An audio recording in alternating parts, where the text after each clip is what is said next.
My name is Yuna, and my Chinese name is Chen Yuxuan. My student number is S07411012. My level at NCUE is freshman, and I major in English. How doctors can help low-income patients and still make a profit. P.J. Parmer. Colfax Avenue, here in Denver, Colorado, was once called the longest, wickedest street in America. My office is there in the same place. It's a medical desert. There are government clinics and hospitals nearby, but they're not enough to handle the poor who live in the area. By poor, I mean those who are in Medicaid, not just for the homeless. 20% of this country is on Medicaid. If your neighbors have a family of 4 and make less than $33,000 a year, then they can get Medicaid, but they can't find a doctor to see them. A study at Mary Hopkins found that only 20% of the family doctors in Denver take any Medicaid patients. And of those 20%, some have caps, like 5 Medicaid patients a month. Others make Medicaid patients wait months to be seen, but will see you today if you have Blue Cross. This form of classic discrimination is legal and is not just a problem in Denver. Almost half the family doctors in the country refuse to see Medicaid patients. Why? Well, because Medicaid pays less than private insurance and because Medicaid patients are seen as more challenging. Some show up late for appointments, some don't speak English, and some have trouble following instructions. I thought about this while in medical school. If I could design a practice that caters to low-income folks instead of avoiding them, then I would have guaranteed customers and very little competition. Laughter. So after residency, I opened a shop doing underserved medicine, not as a nonprofit, but as a private practice. A small business seeing only resettled refugees. That was 6 years ago, and since then, we've served 50,000 refugee medical visits. Applause. 90% of our patients have Medicaid, and most of the rest we see for free. Most doctors say you can't make money on Medicaid, but we're doing it just fine. How? Well, if this were real capitalism, then I wouldn't tell you because you'd become my competition. Laughter. But I call this bleeding heart capitalism. Laughter. And we need more people doing this, not less. So here's how.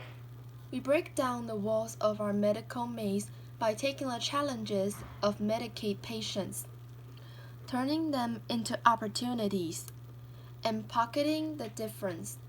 The nuts and bolts may seem simple, but they add up. For example, we have no appointments. We're walk-in only. Of course, that's how it works at the emergency room, at urgent cares, and at Taco Bell. Laughter. But not usually at family doctors' offices. Why do we do it? Because Nasra can't call for an appointment. She has a phone, but she doesn't have phone minutes. She can't speak English, and she can't navigate a phone tree. And she can't show up on time for an appointment because she doesn't have a car. She takes the bus, and she takes care of 3 kids plus her disabled father. So we have no appointments. She shows up when she wants, but usually waits less than 15 minutes to be seen. She then spends as much time with us as she needs.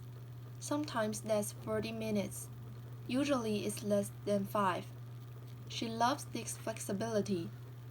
It's how she saw doctors in Somalia. And I love it because I don't pay staff to do scheduling, and we have a zero no-show rate and a zero late show rate. Laughter. Applause. It makes business sense. Another difference is our office layout. Our exam rooms open right to the waiting room. Our medical providers room their own patients, and our providers stay in one room instead of alternating between rooms. Cutting steps cuts costs and increases customer satisfaction. We also hand out free medicines right from our exam room, over-the-counter ones and some prescription ones too. If Nasra's baby is sick, we put a bottle of children's Tylenol or amoxicillin right in her hand. She can take that baby straight back home instead of stopping at the pharmacy. I don't know about you, but I get sick just looking at all those choices. Nasra doesn't stand a chance in there. We also text patients. We're open evenings and weekends. We do home visits. We've jumped dead car batteries. Laughter. With customer satisfaction so high, we've never had to advertise, yet are growing at 25% a year. And we've become real good at working with Medicaid, since it's pretty much the only insurance company we deal with. Other doctors' offices chase 10 insurance companies just to make ends meet. That's just draining. A single-payer system is like monogamy. It just works better. Laughter. Applause. Of course, Medicaid is funded by taxpayers like you, so you might be wondering, how much does this cost the system? Well, we're cheaper than the alternatives. Some of our patients might go to the emergency room, which can cost thousands, just for a simple cold. Some may stay home and let their problems get worse. But most will try to make an appointment at a clinic that's part of the system called the Federally Qualified Health Centers. This is a nationwide network of safety net clinics that receive twice as much government funding per visit than private doctors like me. Not only they get more money, but by law, there can only be one in each area. That means they have a monopoly on special funding for the poor. And like any monopoly, there's a tendency for cost to go up and quality to go down. I'm not a government entity. I'm not a non-profit. I'm a private practice. I have the capitalist drive to innovate. I have to be fast and friendly. I have to be cost-effective and culturally sensitive. I have to be tall, dark, and handsome. Laughter. Applause. And if I'm not, I'm going out of business. I can innovate faster than the nonprofit because I don't need a meeting to move a stapler. Applause. Really, none of our innovations are new or unique. We just put them together in a unique way to help low-income folks while making money. And then, instead of taking that money home, I put it back into the refugee community as a business expense. This is Mango House, my version of a medical home. In it, we have programs to feed and clothe the poor, an after-school program, English classes, churches, dentists, legal help, mental health, and the scout groups. These programs are run by tenant organizations and amazing staff, but all receive some amount of funding from profits from my clinic. Some call this social entrepreneurship. I call it social service arbitrage. Exploiting inefficiencies in our healthcare system to serve the poor. We're serving 15,000 refugees a year at less cost than where else they would be going. Of course, there's downsides to doing this as a private business. rather than as a non-profit or a government entity. There's taxes and legal exposures. There's changing Medicaid rates and specialists who don't take Medicaid. And there's bomb threats.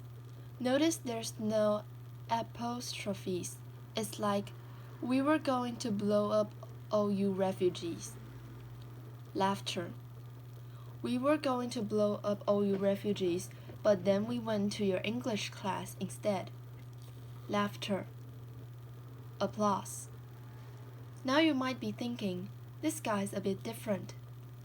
Laughter. Uncommon. Laughter. A communal narcissist. Laughter.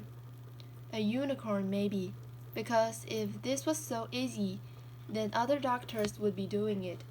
Well, based on Medicaid rates, you can do this in most of the country. You can be your own boss, help the poor, and make good money doing it. Medical folks, you wrote on your school application essays that you wanted to help those less fortunate. But then you had your idealism beaten out of you in training, your creativity bred out of you. It doesn't have to be that way. You can choose underserved medicine as a lifestyle specialty. Or you can be a specialist who cuts costs in order to see low-income folks. And for the rest of you, why don't work in healthcare? Why did you write on your applications? Most of us wanted to save the world, to make a difference. Maybe you've been successful in your career but are now looking for that meaning. How can you get there? I don't just mean giving a few dollars or a few hours.